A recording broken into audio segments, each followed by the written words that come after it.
I'm Stuart Thompson, editor of Digital TV Europe. I'm here with Gabriel Cosgrave, who is General Manager EMEA at Xperi. Gabriel, we're talking about Smart TV OS. Why is there a market need for an independent Smart TV operating system? Yeah, I think the word independent is really important there, how it's defined, right? So, when we surface content in a very non-biased way across multiple sources, including linear, streaming services, AVOD, etc., that drives an independent side of it. When we manage technical roadmaps in partnership with customers, but not driven in a kind of a walled garden style approach of upgrading across the board. But the consumer content experience that we'll talk about in a little while is really, we're surfacing content that the consumer wants to see in a very short space of time. We call time to content. So that together with some of the evolution from some of the big tech players in the market has just opened up the market for an independent solution that can be a little bit different. And we believe we are a little bit different in that case. Absolutely. Okay. What would you say are the goals of the TV OEMs outside the very top tier, and what are the challenges that they face? I think being able to differentiate, right? Yeah. If you're a tier 1, 2, 3, however you want to describe it, and you're forced into an OS or an ecosystem that is the same for everybody in that price point, it's very hard to differentiate your brand. It's very hard to differentiate what the consumer is buying versus another brand of the same scale and the same price point. So having a different OS look and feel that as a user experience is different, it stands out in a much different way. The branding position is very important for those TV brands, because if you're just a brand on a bezel, but everything else has the larger tech names on the screens, then consumers get confused. What are they actually buying? Are they buying a Vestel TV, or are they buying one of the big tech branded OS TVs? So they separating themselves from everybody else in a different way, but also having their brand positioning be very important. And the third piece is the business models, right? The TV industry for many years, the hardware profit margins have become negative in some cases, right? How do companies, TV manufacturers get to the point that they can have reoccurring revenue streams again and basically reinvest that revenue into their own brands and their own marketing and their own innovations, depends, right? So that's why you're very hard to compete against the big boys that are the tier 1, so to speak. They have endless dollars to be reinvesting, but they're also very strong in pushing their own brands, right? So we help the tier 2s and tier 3s, if you want to call them that, do that very well. Right, and what would you say are the key elements, the key properties of an OS that meets the requirements of that market segment of those operators?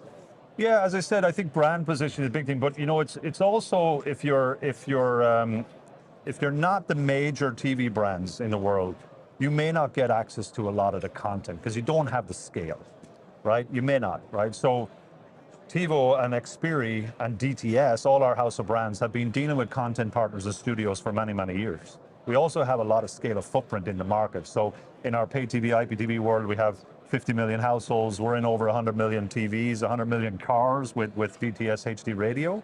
So our content relationships bring, we can bring that to the TV manufacturers that typically wouldn't be able to get it. And secondly is, as I said before, our voice and tech solution for content discovery, it's all available in the one OS from us. And we pride ourselves for many years in what we call time to content being very short. So they may not have access to all that cool technology if you're not one of the big boys that have the big innovation budgets, right? Right, absolutely. Right. What were the major challenges you faced in developing the OS for this market in terms of cost, functionality, things like that, and how did you overcome those?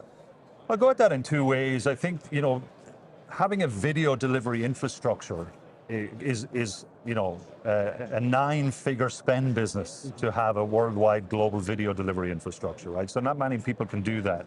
And Xperi TiVo have done that for the last number of years, and that in IPTV and pay TV. So we're well positioned for that. But I think the other side of it is when TV manufacturers look at BOM costs, right? If you're using certain, like Roku has been known for a straightforward OS with a sea of apps style, but having a fairly low BOM cost, and that suited many TV manufacturers, particularly guys that are in a certain price point. But if you start to go into the larger big tech firms, you start to get a lot of memory requirements. Now your costs are going up, right? So our OS powered by TiVo is actually a good BOM cost, but also we run it on a memory that's lower than some of the other big boys. And that is an attraction for the TV companies. This is, as I said at the start, hardware margins are tiny, if not sometimes negative. And we're bringing the complexity of monetization and an advertising business to TV manufacturers that they don't fully understand. So we're bringing that knowledge and that industry benefits. But now there's a lot of years of work to get us to that point. TiVo has had their own advertising tech stack, their own ad sales teams globally for many years in the US, and now we bring that to the TV manufacturers, for example, here in Europe as we're launching. So there's costs associated with that, but they don't have to worry about it. We're kind of bringing that for them. So right. That's the way I look at it. Okay. Finally, what are some of the other things you can do to help the OEMs on a market by market level, such as regulation, technical integration, and so on? Yeah, I think content's a big one, right? Because as I said, you don't get access to content, but also every country in Europe being a little bit more fragmented, you end up with the big SVODs, the big AVODs, the linear TV channel, but you also have the local heroes. And that we take care of that together with the TV OEMs, right? You're sitting beside a car here, or standing beside a car, I should say. We're also doing that across the automotive industry now. So the content partnerships that we're bringing that the TV manufacturers can avail of, as well as the automotive companies, we have a broad scale portfolio of content, which they're excited about. So that's one thing.